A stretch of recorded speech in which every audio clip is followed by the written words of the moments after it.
believe the absolute bias wagon that is GameSpot or IGN, then it can get pretty bad. This is Lost Planet 2.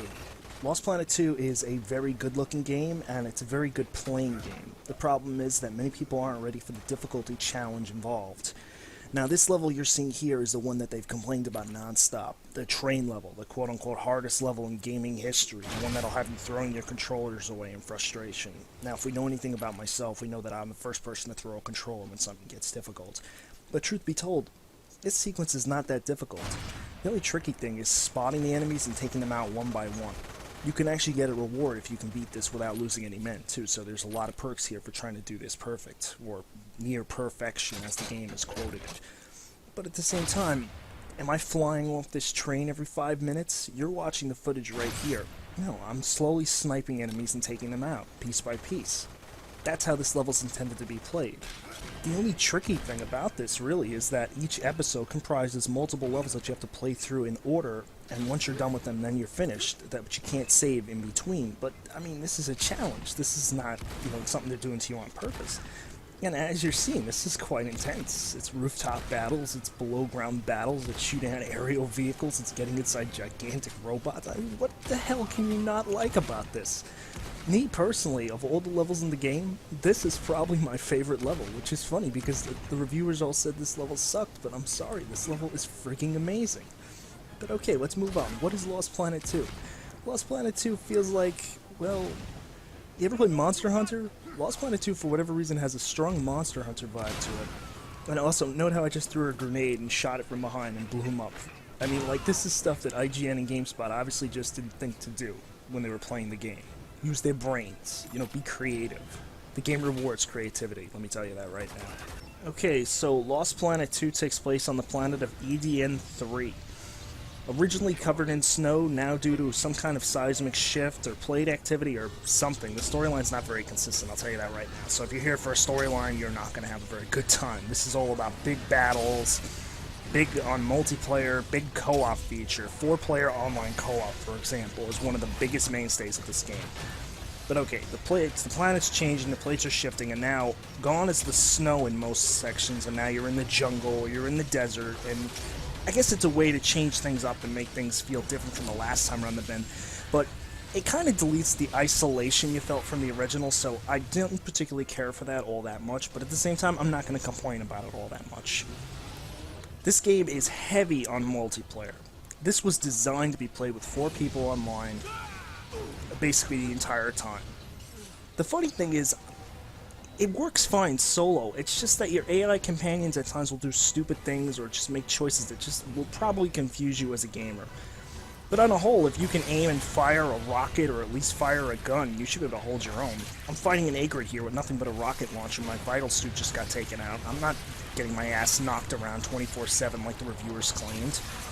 If you stand around like an idiot, you'll get knocked around like an idiot. And that's one thing that bugged me the most about those reviews that I watched, was the fact that it seemed like they were specifically standing in the worst possible places and just waiting for that to happen so that they could record and say, oh look, it happened again. That's bullshit. You won't get knocked down nearly half as many times as IGN and GameSpot claims, or even XPlay for what it's worth. And from what I could tell, every other reviewer that reviewed this game, they're just biased against it. They don't like it. It could have something to do with the fact that the game has changed and its pacing is different, but at the same time, there's nothing broken about this game. My problem as a reviewer is trying to figure out where to fit everything. There's a ton of stuff I haven't even talked about yet. I haven't even gone over the multiplayer, which is an extensive thing, which I'll try to cover after this bit coming up. But what I want to first show you is just how simple this game really can be if you use your brain. This is not on easy. We're not playing on the easiest difficulty known to mankind. This is on normal difficulty, the default settings for everything. I'm going to take down a giant acre with my AI teammates. Watch how easy this is, if you use your brain. Stay on your guard.